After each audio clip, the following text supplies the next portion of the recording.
You are listening to GeekFest Rants on the IC Robots Radio Network.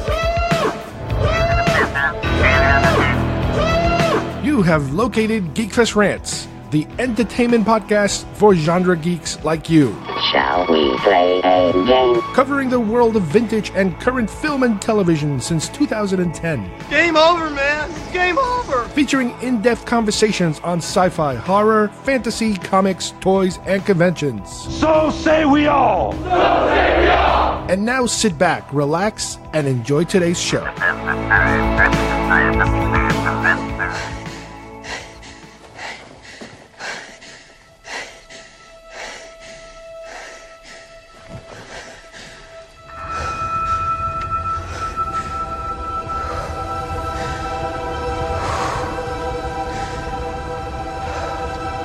We've passed on all we know. 1,000 generations live in you now.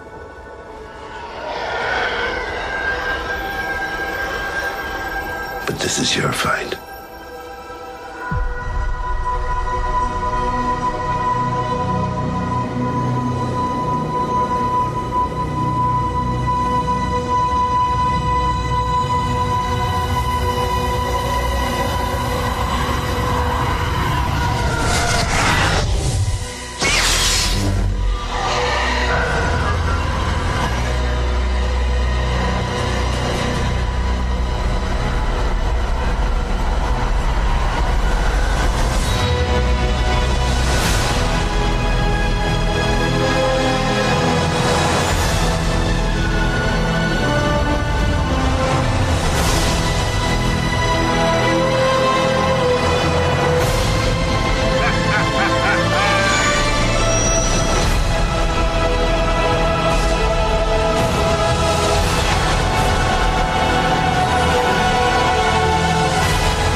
Hi everybody, and welcome once again to GeekFest Rants. My name is Carlos Perone, and today I have Steve joining me.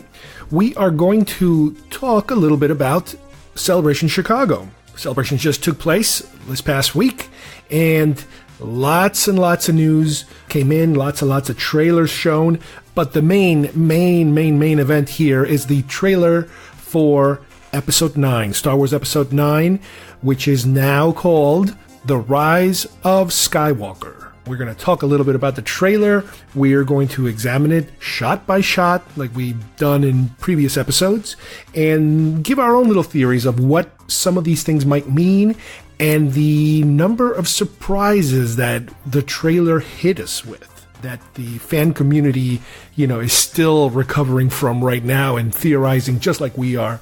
So let's get started with the teaser trailer for Star Wars The Rise of Skywalker.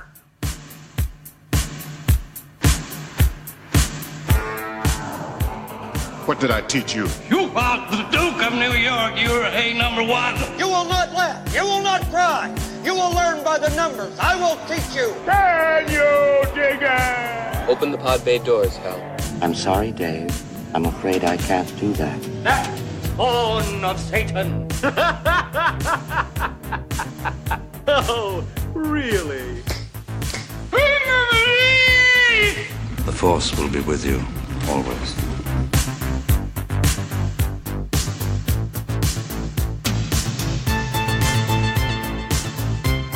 Okay, joining me once again, I have Steve on the line. Hi, Steve, how are you?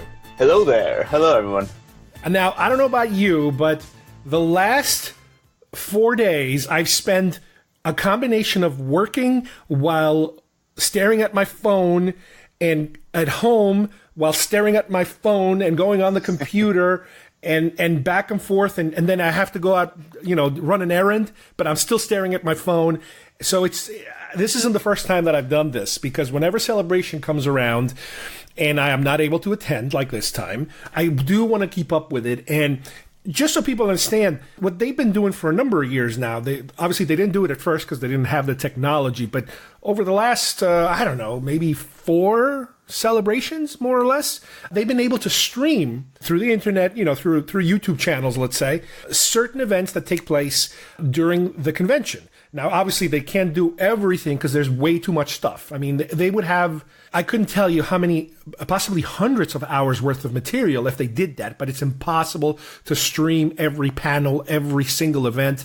But they do try to hit the big, gigantic, major ones associated with the convention. What's also different about this year, and I'm not sure if they did this last time also, was that the convention only used to be about 4 days, but now they've gone to a 5th day. So there's even more material out there that it's just insane how much these things are costing in terms of how much tickets you got to buy and hotel rooms and food, and, they're pretty long, so there's a lot of material out there.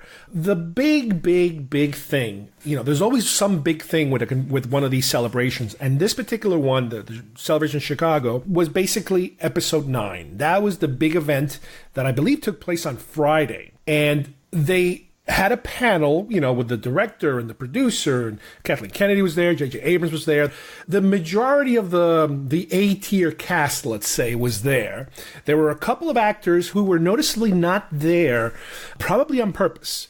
You had your main actors. You had I think there was either 1 or 2 new actors in the mix, maybe just one. I forget the girl's name. Rumor going around that she might be Lando's daughter. Who knows? Maybe she is. Maybe she's not. Maybe she's another love interest for Finn. Who knows? Or for even Poe at this level. You never know which way they're going to kind of shift gears on people. But I know that, I think her name is Kerry Russell. She wasn't there, and she's apparently playing a role, and she's a known name. Richard Grant, also, that he's the guy that's been rumored to, maybe he'll be Admiral Thrawn in a live version of that character. Who knows? Maybe. Oh, and I always forget the guy's name. The guy from Lost, Moynihan. Something Moynihan. Dominic Moynihan. He's also apparently in this movie, but again, he wasn't there for this convention. So either their characters are too secretive, or maybe they're too CGI-ish that they don't want to kind of let the cat out of the bag yet as to who they're playing. Did you get a chance to listen to any of the Episode 9 panel? Yeah, actually, I watched most of it. Good. When they started to stream for it. So I saw right when Billy D. Williams came out and everything, and he was talking, which was great. It was great to see him. It was really great to see him, on stage making a few jokes. And I noticed Adam Driver wasn't there as well. One of the names. He's Kylo Ren. So and Mark Hamill wasn't there either.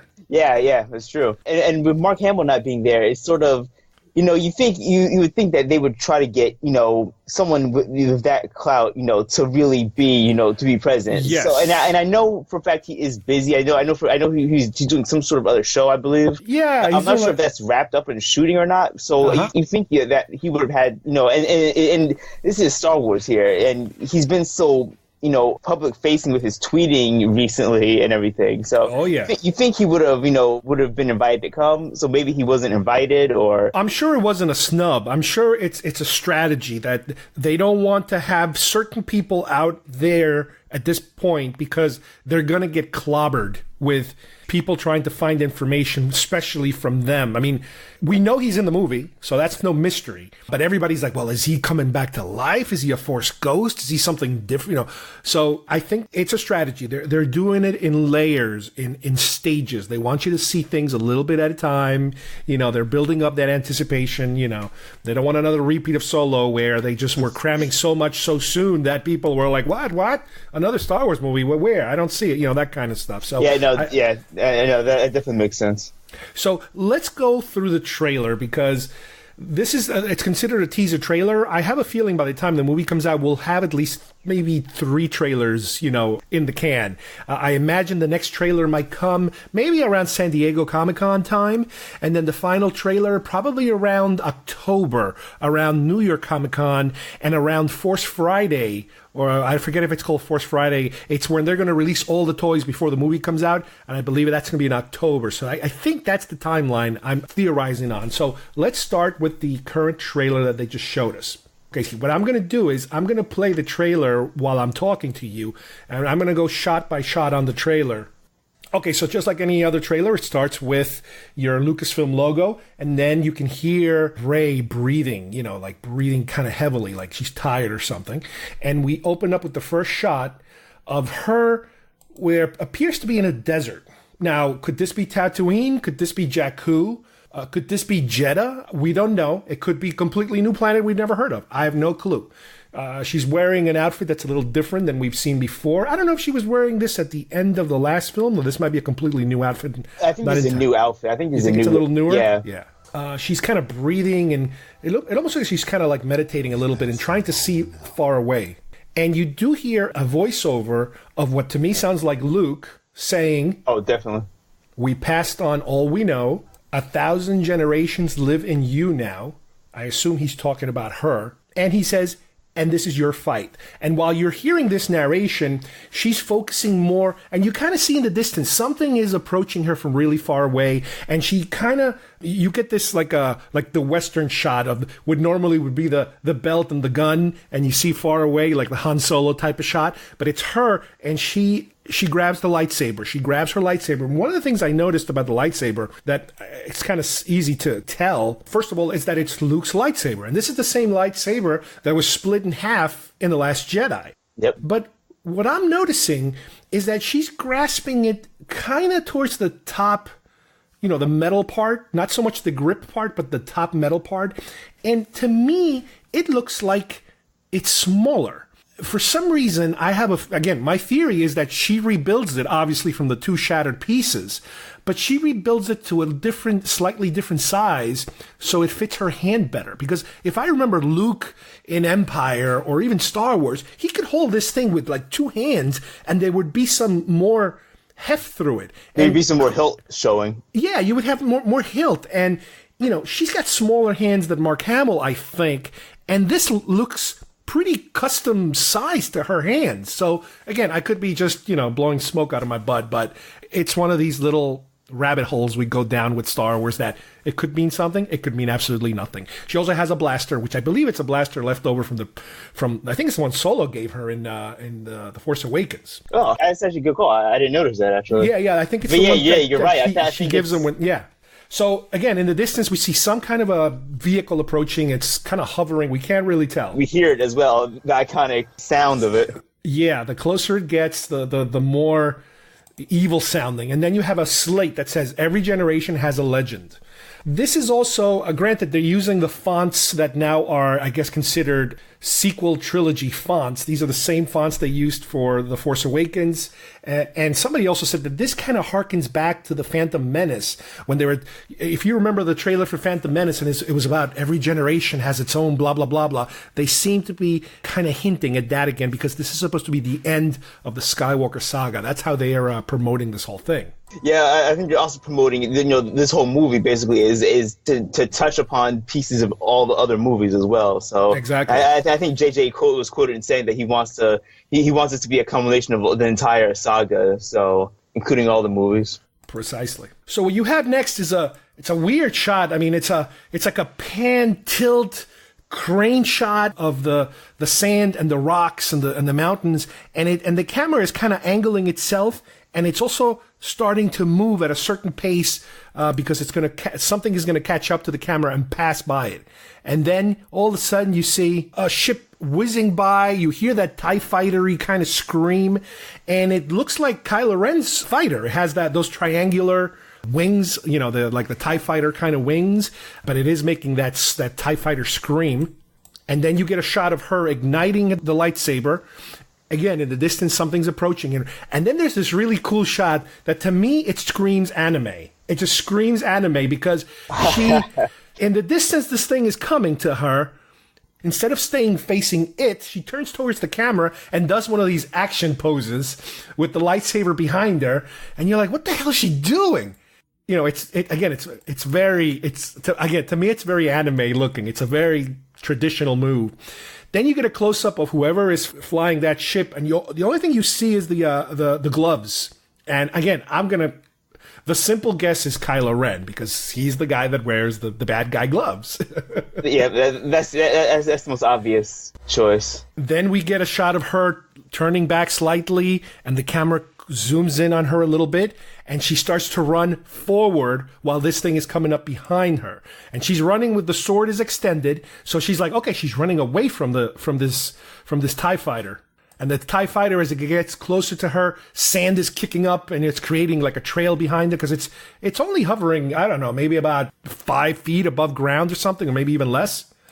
And as it gets really close to her, we now see the cockpit that is different. It is not the cockpit we saw in the last film. It's more like a TIE fighter round cockpit with that clear glass in the front. So it's definitely a bad guy ship. It's just a new version of it. And it's also, the cockpit area is all painted red. So there is something with the colors that they're still playing with the black and the red, as far as bad guy colors go. So we get this incredible shot of her running.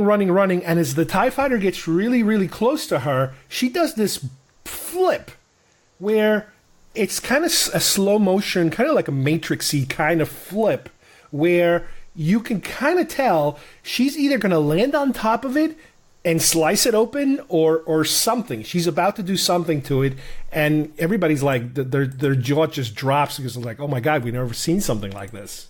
So now you have this Christmas, the slate. Now, the next shot it could be a controversial shot, or again, it could be one of these, fanboys out of their mind kind of shots. You see this ship at night approaching a mountain area with a lot of like fog around it, and you do see some lights as if there is some activity, some kind of colony or something down there. The ship is really hard to see what ship it is. The only thing you do see is that it has 2 engines and some kind of a bubbly kind of top on the top. You don't see too much in the bottom. Some people have done some freeze frames, some screen grabs and cleaned up the shot of just that ship, and it looks a lot, from what I've seen when you compare them, to the ship we saw in The Force Awakens, where Rey's parents are flying away or abandoning her. Quote unquote flying away. Yeah, flying away. They're going to remember, they're going to get drinking money to go spend it or something, or whatever the heck that was. Could this be tied to her parents leaving? Could this be a flashback of something that happened, of where that ship ended up? Who knows? Maybe, again, this could be absolutely nothing to do with that, and we're just speculating like a bunch of maniacs, like we always do. That's what we do. So you get that ship. Okay, great, nice shot. Then you get a really interesting shot of Kylo Ren, who seems to be like fighting his way through a forest, but I can't really tell you if it's night or day because the sky is all red. It's like I don't know if there's a forest fire nearby, or this is just the world he's in, where maybe the moon it's a red moon, but he seems to be slashing with his lightsaber this character who seems to be some kind of a warrior, but you can't really see his face too clear, or his armor, what he's wearing. On the secondary shot, you do see, as he's taking this warrior down, you do see a stormtrooper, a First Order stormtrooper, walking in the same direction he's walking. So he, I guess, is still involved in whatever it is he was involved with before, the First Order. Again, some people have done some freeze frames, and they think that the person that he's attacking could be from the vision that Rey had when she touched the lightsaber for the first time during Force Awakens, right around the time that you see the Knights of Ren, and when he's fighting and the Knights of Ren are fighting the other Jedi trainees and they're killing them, they're speculating that that's what that guy looks like. One of those, other Jedi that got mauled down in the process. Some people are saying maybe he's just fighting the Knights of Ren. Maybe he turns on his own allies or something, which we haven't really seen at this point. It's interesting, but if you notice in that shot too, like in back, because Kylo Ren is facing like a certain way. Like he's facing like the right side. Like he's moving toward the right side of the camera. Correct. And in back of him, also fighting at his flank is one of the stormtroopers. Yeah. That would imply that they're on the same side. They're both facing the same direction, both kind of going in that direction. Right. He's still with the First Order. He's still part of the First Order. The question is, who is this guy? Who is this guy he's fighting? Right. He doesn't seem to be. It doesn't look like a rebel soldier or anything like that, or a resistance soldier or something. So it's who is this guy? It's a mystery right now. Yeah, the guy has a very ornate costume on, so he seems like he would be a step above, just kind of like a random guy. Right, and we don't really see what kind of weapon he's holding. He's holding something in his hand, but it's not like a lightsaber or a blaster. I don't know, like a club or something. Yeah, it's like some sort of like axe or something. Yeah, like a sword. It's hard to say at this point. So we then get 2 quick shots of a couple of hands that they might or might not be Kylo Ren's hands, because the second shot, there's like fur coming out of the hands, like from the sleeve into the hands, and the hands are like welding together Kylo Ren's helmet back. Remember the one he smashed on the elevator when he threw a tantrum? They're kind of like putting it together, and you can see like all the areas with the seams of all the different pieces, they're all red now. So like you have these red connections, like a puzzle almost. And that helmet with all those red marks on it is also the new Hasbro, jumping a little forward here, toy line logo. Every toy line gets a logo. This is the logo for this movie. It's the cracked helmet.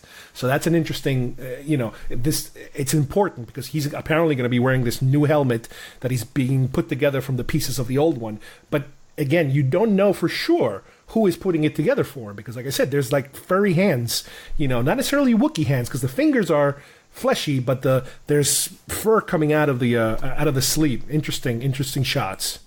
Then we get another bit of a hero shot. You have Poe in the background on some rock. Again, it could be that first planet that Rey was on that we saw in the beginning. And Finn is in the front, in the foreground. He is holding what looks like Rey's staff.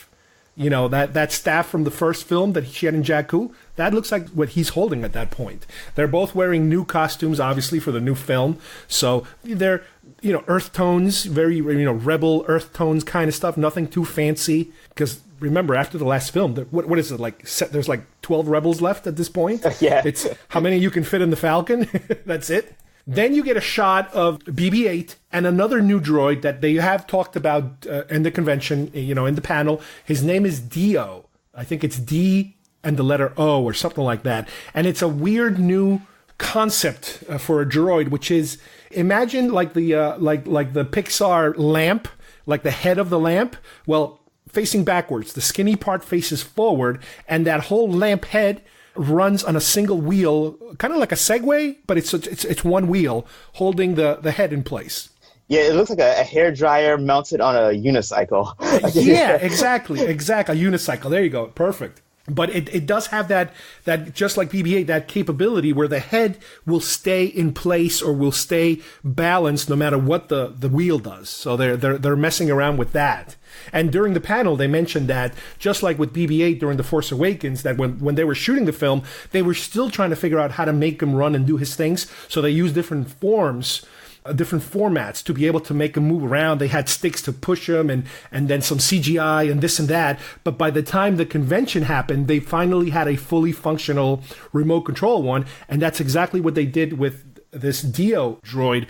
At the convention, they announced, oh, look, they brought him out on the stage and they were like, we can make him work now, but we were having the same issue. We were trying to make him work during the film, but by now we've kind of figured it out. So you do get a little quick 2-shot of those guys. Then you get 2 shots that are really interesting. It's a point-of-view rear shot of the Falcon cockpit. On the right-hand side, you can see Chewbacca kind of screaming, and then you see there's somebody right next to him.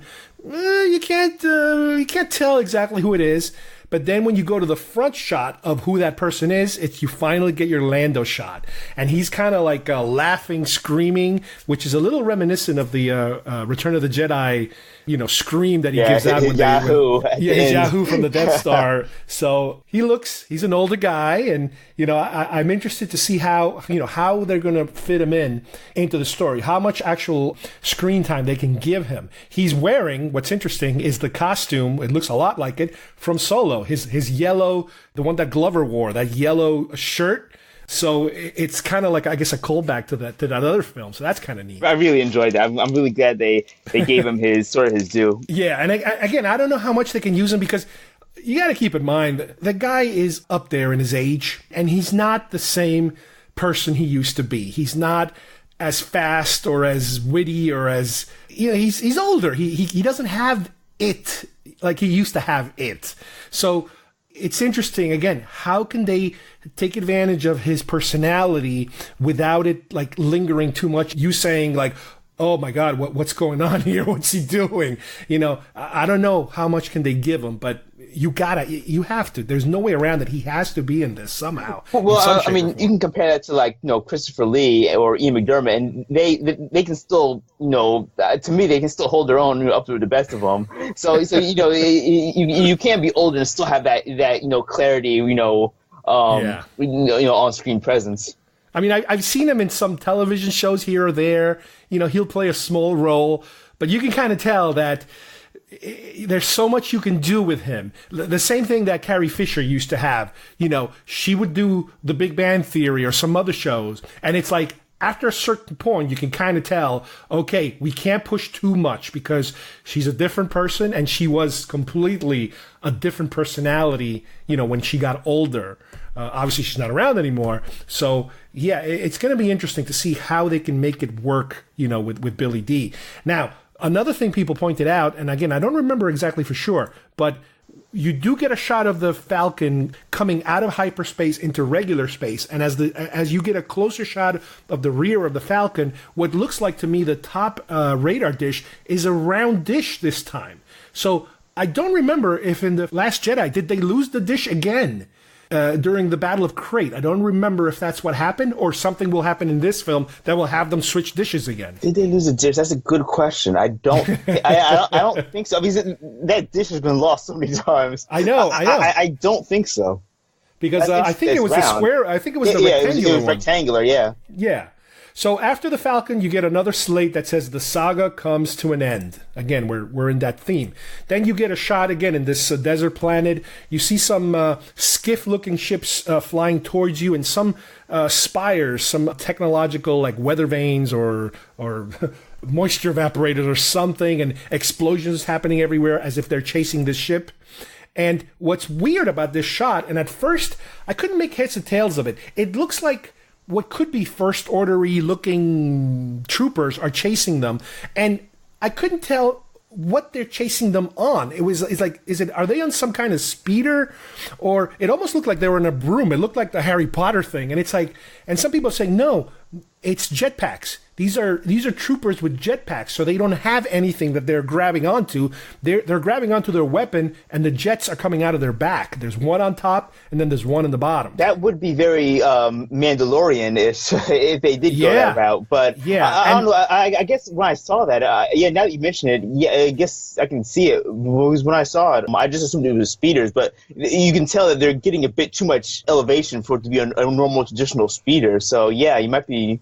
And there's no color change. There's no there's no darker vehicle under them. Everything is white. So it's kind of like whatever color their armor is, which also kind of makes sense because usually, with a new film, you want to introduce some new armor into the mythology, and they do that all the time. So, The Last Jedi had the red Praetorian Guard. So here you might have something new, that we haven't seen yet, which makes perfect sense. Yep. Now, the next shot is kind of what could be a close-up of the ship that is being chased. And you do see Poe, Finn, and C-3PO that seems to be like hanging on to like a mast as they're being shot at from behind. You see some green bolts hitting their ship and sparks flying everywhere. Then they cut to a shot of what looks like an A-wing, a more modern A-wing, and it looks like one of the engines is on fire and it's about to crash. I don't think this is the same ship that from the previous shot. I think this is a completely separate scene from somewhere else. Yeah, no, it definitely is. Then you get a close-up of woman's hands, most likely Leia, and she's touching one of the Yavin medals. She's like stroking the medal. So this could be Han's medal, or it could be Luke's medal. Most likely Han, I imagine. It's got to be his medal. Some people are saying she's going to finally give Chewbacca his medal. That would be interesting. I was just about to say, it's obviously not going to be Chewie's medal, because he never got one. It's a deleted scene. Yeah, who knows? And then you get a shot of Carrie Fisher hugging Rey, which we're told that the majority of the shots of her were from Force Awakens, and they kind of shot around and through the previous footage that was there, and that they try to minimize as much as possible any kind of CGI tricks similar to what they did in Rogue One, where you get a young Leia all CGI. From what I understand, they're not going that route. But they do have to kind of, mess with the footage a little bit, because these are all deleted extra scenes or outtakes in order to make up her character and to give her, whatever it is that's needed in the script for her to do. Yeah, it's going to feel, I don't know how I feel, but it's still going to feel a bit artificial, because in the back of your mind, it's been sort of, kind of rejiggered into fitting into the context. Yeah. So you get a shot of her, and then you get a reverse shot where you see Rey's face, and this could be a different actress for all we know. This could be somebody else playing Leia, because you see the back of her head. So that's a possibility right there in that shot. And as they're hugging, you get the Luke's narration again saying, "We'll always be with you." So again, that's a shout out, I guess, to us, like you just mentioned, the fact that we know that this actress is no longer here. Luke is gone. Everybody's gone. She's holding the medal. Han is gone. So Luke is telling us that they're all basically gone at this point, but they'll always be with you. So it's a very emotional scene, I guess. And Rey, you see a tear coming down her cheek. Then you get another hero shot of Rey, Poe, Finn, C-3PO, Chewbacca, BB-8, and D-O kind of walking down a field, like a grassy field, looking down on something. And then you get the reverse shot where everybody kind of like lost their mind. Part 1. This is called Losing Your Mind Part 1. You get the shore of whatever planet they're on, and there's waves coming forward, and the sky is very cloudy. And out in the water, you see like a decaying structure, something that's pre-built. And you start to see the contour, the arch of what looks to me like the Death Star's radar dish, the deflector dish, where the shot comes from. So you're like, wait a minute, is this a chunk of a Death Star from maybe Return of the Jedi or from A New Hope?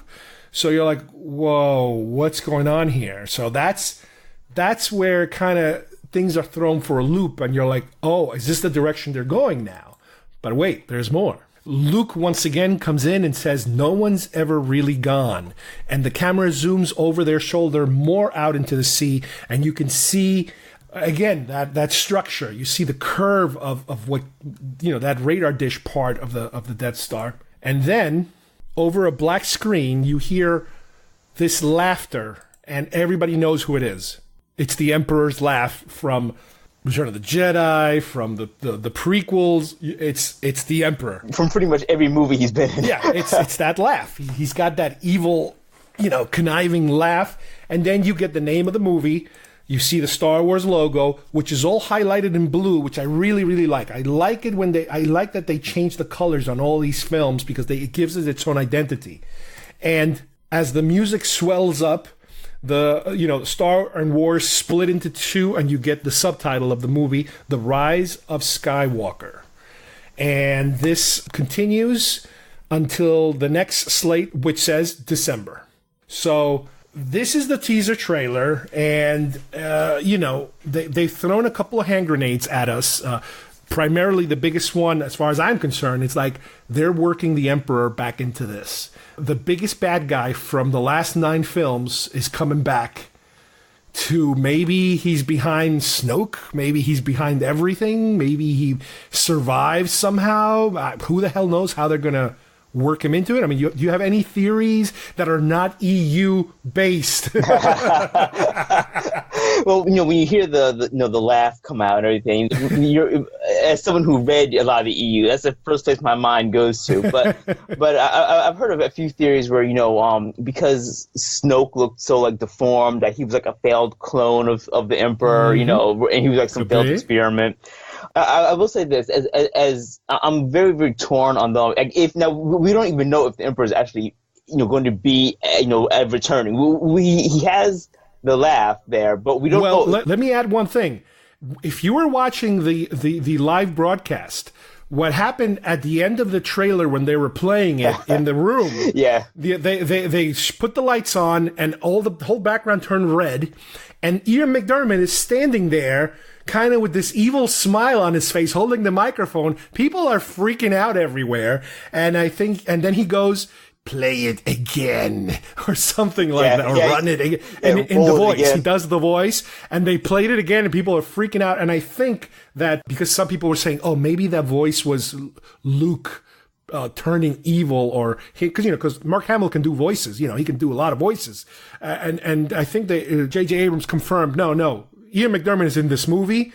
And this was like the biggest secret we were keeping quiet that didn't actually leak for a change. Nobody had that information, and now you guys have it. This guy's in this movie. That's all we can tell you.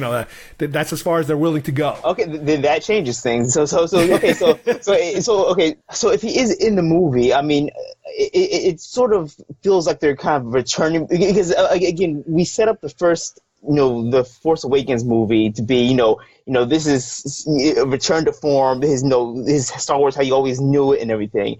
Then when Episode 8 came, they changed it completely. Where now it's like, no, this is not the Star Wars you knew. Everything's different. And so now it feels like they're going to go back to this. this is the Star Wars you always knew. It's going to create this kind of very, very choppy feel to this saga, but which is already there. But I'm glad that they brought back sort of the overarching villain, of all of the entire Skywalker saga. Because right from Episode 1, he was the villain.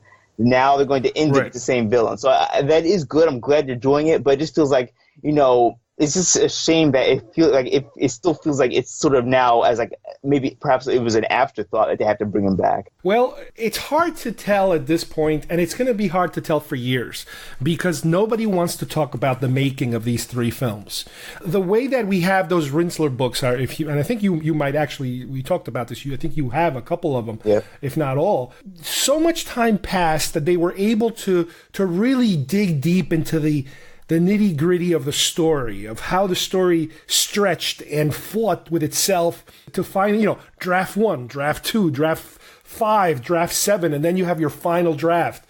That is something that they were not able to do for the prequel trilogies. They were not able to put that in book form to see all the problems and how the script evolved. And here, it's even bigger.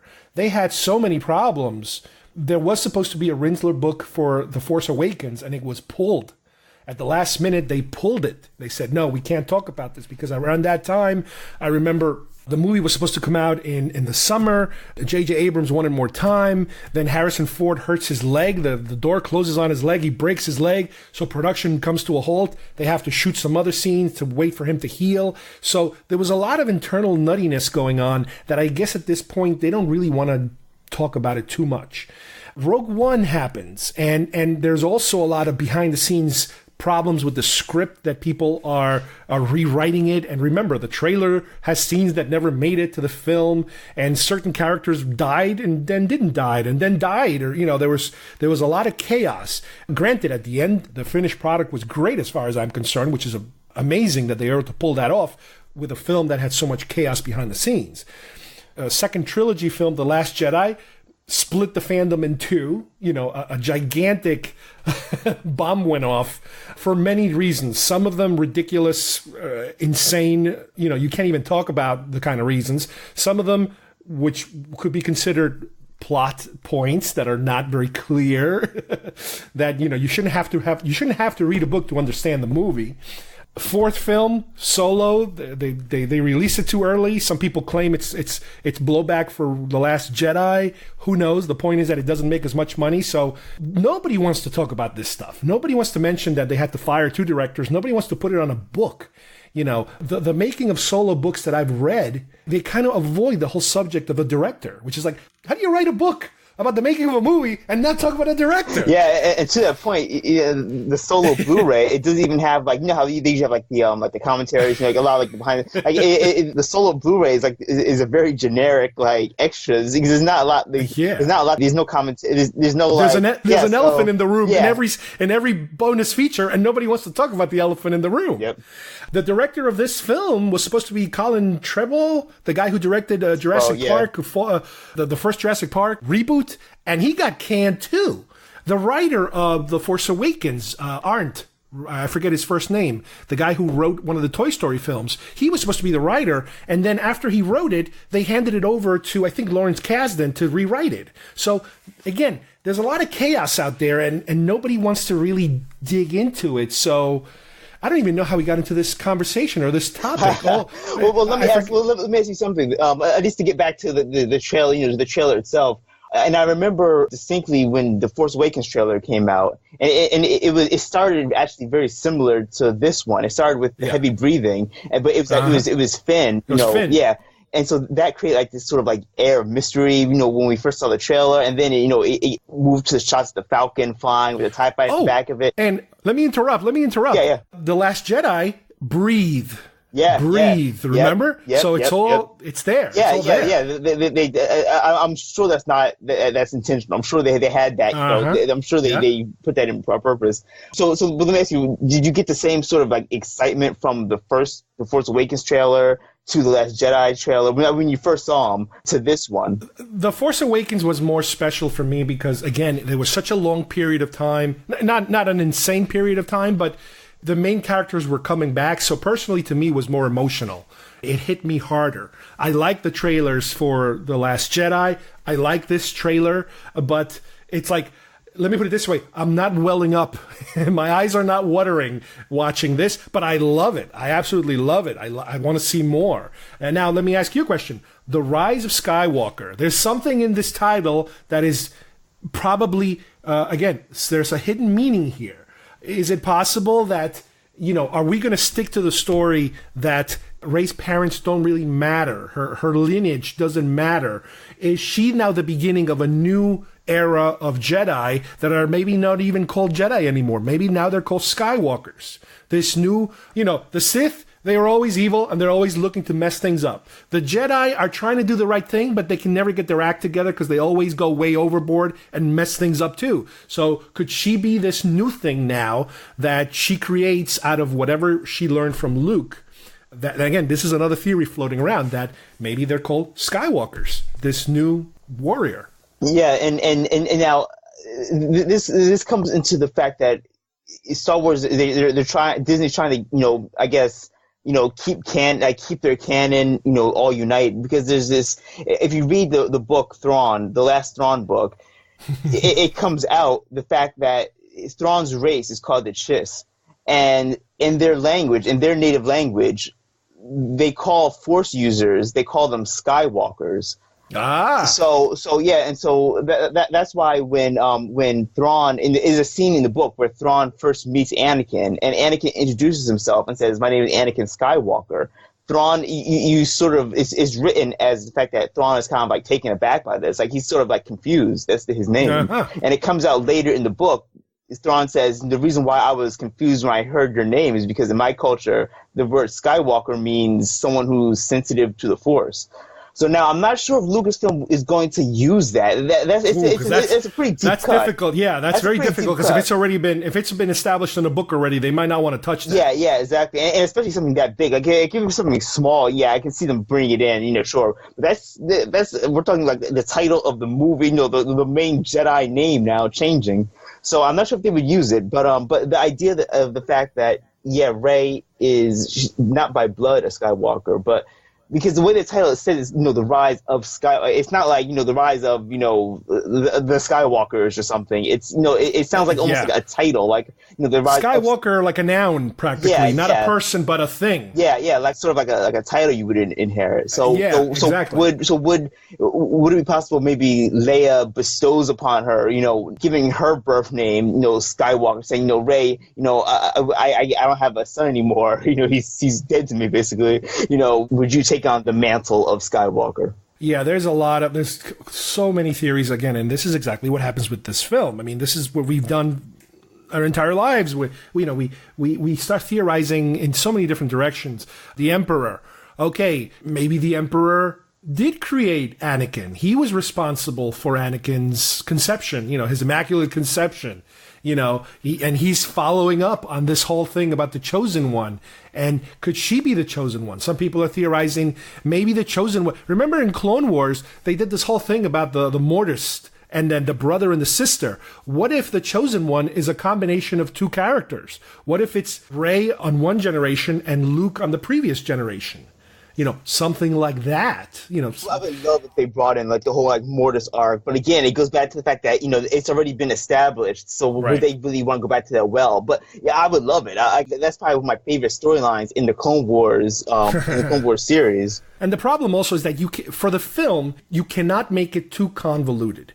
On paper and on a TV series, you can afford to spend 3-4 episodes fleshing out the story, but to tell somebody who's watching a film, okay, you want to know more about this big plot, gigantic plot point? You have to go watch the Clone Wars episodes 341. I don't think they can do that. I mean, I don't think they would do that. I think they would have to give you a more simpler explanation, maybe an explanation that lives in a previous film. In the original trilogy, maybe part of it is there. Maybe part of it is in the prequel trilogy. But again, yeah, like you said, I don't think they're going to dip so heavy into an EU book or an animated show, to give you the meat and potatoes of the reasoning behind this whole thing. It would be, I don't know, I would be a little disappointed if they did that. Yeah, because the average moviegoer, and we're not talking about like the hardcore Star Wars fan, we're talking, the average moviegoer. Like, even my sister, who she's a Star Wars fan, but she doesn't watch the cartoons or the animated series because, to her, it's kind of like that, like, fine line between the two. It's sort of like, I guess it's not seen as something as, more serious because, it's an animated show. Well, so it's like the EU. It's a whole other world that to jump in it, it's so deep and it's so much of it that you don't want to devote that much time to it unless you're insane like us. Yeah, and you shouldn't, really, you shouldn't have to. Like even with episode 8, like, you shouldn't have to read books to get backstories on these characters, or like put the connective tissue together. You shouldn't have to. That's not really that's not the mark of a good movie, really. Again, and we talked about this a little bit when we did another show that hasn't even aired yet about the novels, and that is when the novels give you extra material. It's great if you're looking for extra material. If you're a fan and you're ready to take that next step, that you're willing to go down, next step. You're willing to go down yet another level or go up another level. You want more. But your average consumer of that product shouldn't have to dig deep to feel satisfied with the story. The story, it should stand on its own. Again, the last episode I did about art films, yes, there are some films that you're allowed to go insane and you're allowed to be completely confused because that's the style of the film. This isn't that kind of film. This film, you're expected to be rewarded with information without having to go into 7 more books and a TV series to feel satisfied. Yep. Yeah, precisely. And evidence of that is the Marvel Universe. Again, if they wanted to, they could say, they could set up stuff and then force you to read outside. That'd be a great advertising for their comic books, but they don't do that. Each movie is self-contained, where obviously you probably want to watch Captain America before you go see, the Avengers movie. But as long as you stay within the films, you have enough information there, and it's expected. You don't have to read a novel to find out why Captain America's shield is broken or something like that. So right. But for example, you could watch Guardians of the Galaxy without watching Captain America. Yeah. There might be a line here or there that you don't get because they might be referring to something, but the overall structure of the film shouldn't really like, oh my God, I have no idea what this movie's about because I didn't watch Captain America. No, same thing with Star Wars. I don't know. I think with Star Wars, especially if you're dealing in trilogies, you gotta be able. You can't jump in the trilogy halfway through. A standalone film, you can. A Rogue One, you kind of can, and Solo, you kind of can, but you can't go and watch Episode 2 and know what's going on. Yeah, you know. I would even you could watch Rogue One by itself, but the payoff isn't really going to be. The payoff won't make any sense. Yeah, if I show someone, a random person, Rogue One, and they never. Surprisingly, they've never seen Star Wars, which I don't even know if that person exists. It would seem very odd to them. Like, I don't think the payoff would be there. Yeah, you're right. I think it works by itself a little better than the trilogy movie, but it's still so entrenched in the canon of the movies that you need more background information. Now, let me just say something here.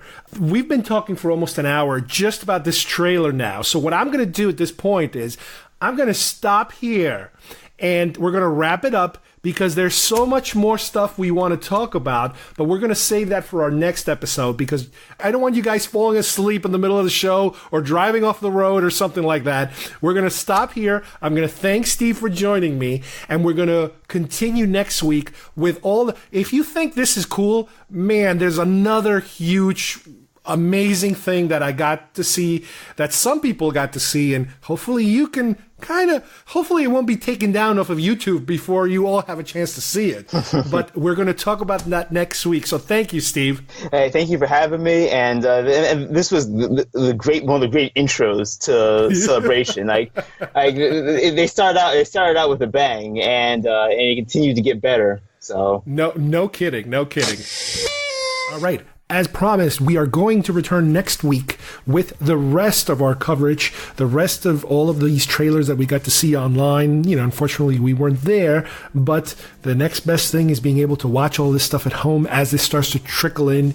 And not only the official trailers that were shown, the official toy news that we're into, specifically we are into, but also the other trailers that were only shown in person there that happened to find their way to the internet. And man, if you thought that this episode 9 trailer was something, wait till you hear how cool some of these other trailers are. So I'd like to thank Steve as usual for joining me, and you guys for listening, and we will see you here soon at GeekFest Rants. Bye-bye, everybody.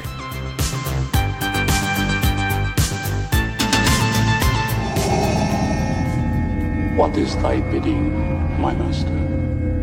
There is great disturbance in the Force. I have felt it. We have a new enemy. The young rebel who destroyed the Death Star. I have no doubt this boy is the offspring of Anakin Skywalker. How is that possible? Search your feelings, Lord Vader. You will know it to be true. He could destroy us. He's just a boy. Obi-Wan can no longer help him. The Force is strong with him. The son of Skywalker must not become a Jedi. If he could be turned, he would become a powerful ally. Yes, he would be a great asset. Can it be done? He will join us or die, Master.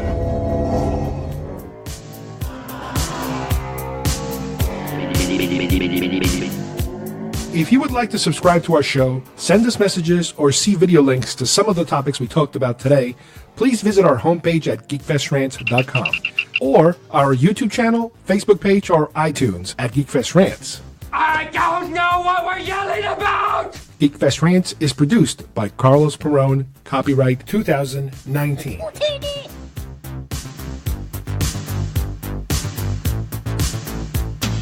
This broadcast is part of the IC Robots Radio Network. Visit icrobots.com for this and many other nerd/nostalgia related podcasts. You won't be sorry for long.